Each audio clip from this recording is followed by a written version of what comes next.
This is HW Studio, building value across borders. Olá pessoal, estamos aqui para mais uma edição do HW Studio. Ao meu lado está Leonardo Freitas. Leonardo Freitas, salam aleikum. Aleikum salam. Agora a caráter, né? Em Dubai. Ele está com a vestimenta, a candura específica e oriunda do Kuwait. E eu tô com a candura Deshdash original de Dubai, dos Emirados Árabes. Léo, nada melhor do que a gente estar no país e a gente buscar cada vez mais estar identificado com o povo da comunidade árabe, não é mesmo? Sim, com certeza. Acho que isso é uma forma da gente retribuir o progresso e a importância que eles têm para o mundo dos negócios, enfim, de tudo, né? Os Emirados Árabes, eles são um país que desenvolveu bastante nos últimos 50 anos, né? Desde a sua criação até agora, a conjunção desses povos que congruíram aqui fizeram que, por exemplo, Dubai fosse e sempre foi um grande entreposto de negociações do mundo árabe para o mundo ocidental. Isso trouxe bastante facilidade de negócios para cá e não só Dubai, mas os Emirados de modo geral, eles são bastante abertos a fazerem negócios e serem um hub, né, internacional para bastante coisa. Tem uma companhia aérea de grande capilaridade como a Emirates, tem os centros de Zona Franca, como o que estamos aqui no momento, que é o Dubai International Financial Center, o DIFC, que é uma zona franca, onde estrangeiros podem ser donos das próprias empresas, sem ter necessidade de ter um sócio emirado, e muito propício para quem está pensando em internacionalizar seus negócios e ter uma base num lugar que não cobra imposto de renda e dá uma qualidade de vida muito boa, além do esperado de muitas pessoas que aqui vivem, mas por enquanto ainda a vida do estrangeiro nos Emirados Árabes ainda é uma vida temporária, né? Não é uma vida permanente para muitos, porque residência permanente ainda não é uma realidade para todos, somente para alguns, muito poucos, e obviamente para as próprias pessoas que são nativas aqui, né? Ô Léo, nada melhor do que a gente fazer esse HW Studio lembrando um pouquinho do que foi 2019, né? E Sim. Nós estamos agora aqui no segundo dia do ano e já todos trabalhando, né, firmes. Exatamente. Então eu gostaria de fazer uma retrospectiva contigo aqui dos temas que foram mais importantes no setor, no ramo, vamos assim dizer, da imigração. Imigração e globalização, né? E mobilidade global, né? Acho que um dos temas importantes que foram tratados em 2019 foi o HR 1044. Sim. Polêmico, né? Polêmico, os Cavaleiros do Apocalipse disseram que ia sair no dia seguinte. O cavalo branco ia chegar. Ia chegar e acabar com... E o cavalo não veio. Não, nem vai vir. Tá selado, então tá... O que foi esse HR 1044? É uma proposta de lei que passou na Câmara dos Deputados e estava a caminho do Senado para ser ratificado e tornar-se lei. E, obviamente, foi uma lei que foi muito controversa nesse sentido dessa proposta de lei, né? Então, na verdade, não foi adiante, não teve aderência ainda, outras coisas tomaram precedência. O que já estava previsto de acontecer, essa questão toda do impeachment do presidente Trump, e outras coisas começaram a realmente acontecer para tirar o foco e a atenção desse tipo de legislação. Era isso que eu ia te perguntar, porque isso aconteceu muito em detrimento, essa discussão, na verdade, dentro da comunidade brasileira. aí eu te pergunto, o real motivo desse burburinho todo era porque as pessoas não conheciam a matéria ou desconhecem o trâmite legal da 1044, ou na verdade havia realmente um risco iminente disso acontecer? Vamos lá. Da ótica, por exemplo, do mundo ocidental, essa proposta de lei, ela faria com que que propõe a eliminação das cotas por país, e sim uma cota única que seria concorrida para todo mundo. Para o lado ocidental, dizem que beneficiaria o mundo oriental, no caso especificamente dos países de grande expressão em termos imigratórios, que seria Índia e China, né? O que para os chineses e indianos, isso no ponto de vista deles é uma catástrofe, porque algo que hoje em dia demora para eles entre 7 e 10 anos para eles terem uma residência permanente nos Estados Unidos, pelo tempo de demora de disponibilidade de vistos no Visa Bulletin, vistos permanentes, mesmo com o caso aprovado, tem que aguardar o tempo da disponibilidade do Visa Bulletin. O que acontece é que, na verdade, não haveria, se fosse passado, não haveria nenhum tipo de diferença entre uma pessoa nascida na China e uma pessoa nascida no Brasil. Não haveria prejuízo. Não haveria prejuízo. É só quem chegar primeiro, chegou. Nesse sentido, existe uma grande falta de entendimento, porque, como eu chamo os cavaleiros do Apocalipse, são os advogados que falam: olha, você tem que fechar o seu caso hoje, porque se você não fechar hoje, você pode ser afetado por essa lei que vai entrar e tudo mais, que é uma balela, e as pessoas acabam caindo nessas esparrelas e vivendo uma pressão desnecessária de algo que realmente ninguém vai triste isso, ninguém vai ficar tão prejudicado assim se entrar uma lei que elimina cotas. Eu acho que, na minha opinião pessoal, a lei tem validade, mas infelizmente não tem aderência para ser passado de qualquer maneira. Vencemos essa barreira. Outra questão, Léo. Temporariamente. Ih, agora eles vão aproveitar essa deixa e vão começar a falar. Uma outra questão também muito discutida foi a questão das redes sociais de quem está aplicando um visto americano. Já existia há muito tempo, aliás, era uma das funções que eu fazia, mas não é nenhuma novidade. Sempre existiu essa questão da revisão das redes sociais das pessoas que estão aplicando para um visto, e até o seu movimento nas redes sociais. Muitas pessoas, por exemplo, postam lá em grupos brasileiros brasileiros na comunidade de Cambridge, Massachusetts, ou brasileiros em Boston, brasileiros em não sei o quê, e perguntam lá: tem emprego aí e tal para mim, estou indo de turista, não sei o quê. E esse tipo de coisa, as pessoas acabam não sabendo que esse tipo de coisa obviamente gera uma desconfiança da intenção. Já automaticamente a pessoa já está réu confesso, né? E então pode haver a revogação do visto baseado nesse tipo de atividade. Que é fato, acontece. Acontece. Outro ponto importante também que foi muito discutido foi EB5. Mudaram os níveis de investimento que são necessários para estar conseguindo uma residência da quinta preferência do Employment Base, dos EBs. Já não era um bom visto, né? Na sua opinião, Léo? Você é bastante crítico, bastante polêmico nessa questão. Porque, assim, é a quinta preferência, né? Você tem 4 ainda acima para poder tentar. E, assim, se você não tem nada, só tem dinheiro, então você faz o EB5, espera 2 anos para ser aprovado. Ô, Léo, é um visto pega malandro? É um visto pega malandro.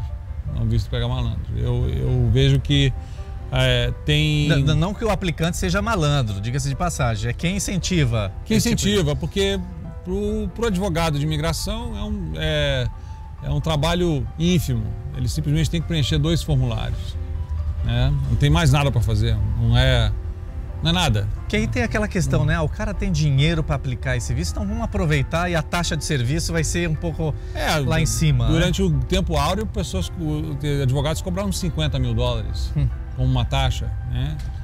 Mas aí ficou, agora tem a média aí de 27, 30 mil que eles cobram. E aí vem a Raymond Woodward e quebra esse cartel. E aí começa para estragar, azedar o leite. Né? Azeda o leite, começa as pessoas, os jagunços das pessoas ligarem para ameaçar de morte, enfim. Mas estou nem aí para eles. Mas acho que tem uma questão social importante, né? Quando você oferece a possibilidade. Lógico, mas esse investimento que eles falam que vai ser revertido em empregos, não reverte. A incidência de fraude em casos de EB5, não em casos da pessoa que está investindo, mas dos centros regionais, a incidência e reincidência de fraudes em centros regionais de EB5 é muito grande. Acaba sendo mal intencionado. E acaba sendo tipo mal visto pela imigração também. Os funcionários da imigração não são muito chegados. Teve um outro assunto também que sensibilizou muita gente, não só nos Estados Unidos, mas como em outros países também, foi a questão das crianças e as famílias separadas na fronteira. Eu queria, aqui a gente não conversou sobre isso, o seu ponto de vista pessoal sobre esse critério dos Estados Unidos de separar as crianças dos pais num momento como esse, tão delicado. Tá, eu vou deixar bem claro uma coisa, a minha opinião, antes de tudo, é como ex-funcionário do governo americano. Então, vou inevitavelmente puxar a sardinha para os meus ex-colegas. Então, vou explicar bem essa questão, porque existe uma questão que é uma falta de entendimento muito grande do que acontece na fronteira americana. Quando a pessoa está chegando para pedir um asilo, um refúgio ou algo do gênero, e chegam com crianças, inclusive para pessoas que querem atravessar a fronteira forçosamente, na intenção de burlar a inspeção e entrar ilegalmente nos Estados Unidos, o que é um crime, né, passivo de reclusão, multa e tal, e banimento e tudo mais. Então, o que acontece? Muitas pessoas, durante muitos anos, vinham com crianças que não eram crianças, filhos delas, e usavam como escudo, porque se a pessoa estava com uma criança... De certa forma, causava uma comoção, possivelmente, para a pessoa falava assim, meu filho está comigo, e a pessoa... Perdi os documentos dele na travessia. Não tenho, perdi os documentos, perdi todos os documentos, e aí não ficava aquela questão, separa, não separa dos pais e tal, e aí acabava liberando, porque estava com criança, acabavam liberando, não ficavam em detenção. Então, essas detenções e separações que ocorrem, elas são necessárias para ter a certeza de que as crianças que estão entrando nos Estados Unidos, acompanhadas ou até mesmo desacompanhadas, são de fato pessoas que não são cidadãos americanos, e pode ter muitos casos desses, porque amigos de famílias, de crianças que nasceram nos Estados Unidos, preciso levar para o México para conhecer os avós, mas os pais estão ilegais, não tem como levar, então um coiote leva e outro coiote traz, mas a criança é cidadã americana, nasceu nos Estados Unidos. Então, assim, tem umas questões assim muito delicadas, tem as questões também de usar as crianças como mulas de tráfico de drogas. Então há de ter um cuidado extra para ser feita uma cariação através de psicólogos especializados das crianças infantis. Há também de haver um questionamento dessas crianças com relação à identidade verdadeira dos pais delas, o que é uma necessidade muito grande, até para proteger o interesse do menor. E, infelizmente, devido à superlotação desses locais, muitos desses locais houveram, de fato, crianças que ficaram desnutridas, doentes, sem atendimento médico, obviamente abandonadas literalmente, porque são instalações que não são preparadas para conter uma criança ou menor. São instalações para conter pessoas que estão infringindo a lei, adultos infringindo a lei, fazendo uma travessia fronteiriça de forma irregular. Léo, um outro fato que chamou bastante atenção no ano de 2019 foi a questão da reciprocidade de visto entre Brasil e Estados Unidos. O Brasil liberou a entrada dos americanos Em contrapartida, ainda Estados Unidos ainda enxergam ainda com certas reservas liberar, enfim, compartilhar essa reciprocidade com o Brasil. Minha pergunta a você, Léo, quando que os Estados Unidos vão abrir definitivamente as suas portas para os brasileiros? Muito bem, é uma excelente pergunta. A diplomacia brasileira, historicamente, sempre trabalhou com reciprocidade. Basicamente sempre funcionou assim. Um exemplo clássico foi Israel, que durante muitos anos necessitava, Israel e França, por exemplo, muitos anos os brasileiros necessitavam de visto para ir para esses países, e a pergunta foi colocada ao premier desses países, assim: você retira a sua exigência ou retiro a nossa exigência aos seus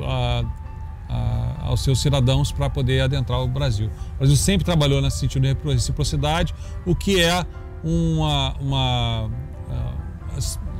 símbolo muito histórico da diplomacia brasileira. Sendo assim, o Brasil teve uma iniciativa muito interessante de tomar o primeiro passo, de deixar de exigir o visto para os cidadãos americanos, e assim também os australianos, assim também os japoneses, e assim também acho que mais um ou dois países que realmente necessitavam de visto para vir para o Brasil, e decidiram, canadenses também, e decidiram não mais exigir para esses cidadãos. O Canadá, em contrapartida, não exige visto para o cidadão brasileiro adentrar o Canadá, uma vez que esse cidadão brasileiro tenha um visto de turista americano e tenha, obviamente, está adentrando o país por via aérea e não por via terrestre, né? E seria o ETA, né? o Electronic Travel Authorization. A Austrália, até esse momento, não teve nenhum movimento com relação à parte de exigência de visto, mas historicamente exige, inclusive, em algumas situações, exige, inclusive, de alguns países que são aliados. O próprio cidadão americano, por exemplo, para viajar para a Austrália, é necessário ter um visto eletrônico, mas é um visto eletrônico. Tá? E fora também exame de saúde também, se não me fala a memória, é bastante rigoroso essa questão, né, da Austrália. Para a questão do brasileiro, por causa da questão da febre amarela. Então, existe também uma necessidade de exames médicos em alguns países que exigem, mas o Brasil ainda não tem uma resposta do Senado americano ao seu pedido de reciprocidade para a queda da exigência do visto consular e apenas a exigência do visto eletrônico, que seria o ESTA, que é concedido, por exemplo, a países como Portugal, Espanha, França, Itália, etc. Você acha que em algum dado momento os Estados Unidos vão liberar isso? Eu vou explicar como funciona isso. Para que isso ocorra, os cidadãos do Brasil têm que ter um número decrescente de cidadãos brasileiros que venham a se tornar em status irregular nos Estados Unidos. E, na verdade, esse número só tem crescido. Então, já é uma coisa que conta contra a questão do cidadão brasileiro. Uma vez até me perguntaram: poxa, mas a Argentina teve, o Uruguai teve em certo momento também. Sim, teve, mas foi abusado e logo foi encerrado. Muitos argentinos e uruguaios partiram para os Estados Unidos e abusaram dessa questão do visto eletrônico e por lá ficaram durante muitos anos, e até alguns, inclusive, ainda estão desde essa época, da década de 90, mais ou menos, que era a época que teve essa questão. Então, o Visa Waiver, né, a dispensa do visto para o cidadão brasileiro, eu não vejo como uma realidade tão cedo, justamente porque uma das exigências do Estatuto do Visa Waiver é que os cidadãos daquele país passam a ter um número decrescente de pessoas que adentram os Estados Unidos de forma turística e não permaneçam além do prazo estipulado pelo oficial fronteiriço do CBP. Leonardo, uma última questão de 2019, da nossa retrospectiva aqui, foi a questão do seguro saúde para os aplicantes de visto. Saiu na mídia, fez um estardalhaço, eu sou da mídia, eu sei como que as coisas funcionam no bastidor. Pergunta é, isso sempre existiu ou começou a partir de agora? Sempre existiu, apenas estava sendo cobrado, mas que durante a administração Bush e Obama foi uma coisa que não foi muito cobrado, mas essa questão de qualquer tipo de uso, não só apenas seguro saúde, mas o uso de qualquer tipo de benefício federal que venha do contribuinte americano, não é uma coisa que era bem vista pelo governo americano de um modo geral. Então, a imigração passou a adotar, através de um pedido de uma medida provisória presidencial, passou a exigir essa questão do seguro-saúde. Lógico, foi uma grande jogada para os aliados do presidente Trump, do lobby das seguradoras americanas. Poxa, esse monte de... E outra, ele não podia usar o Obamacare, que é outra coisa que muitos dos imigrantes estavam usando. Então, olha, você tem que ser obrigado a ter o seguro, mas você também não pode pegar no marketplace, não pode usar o Obamacare. Então, vai ter que pagar full.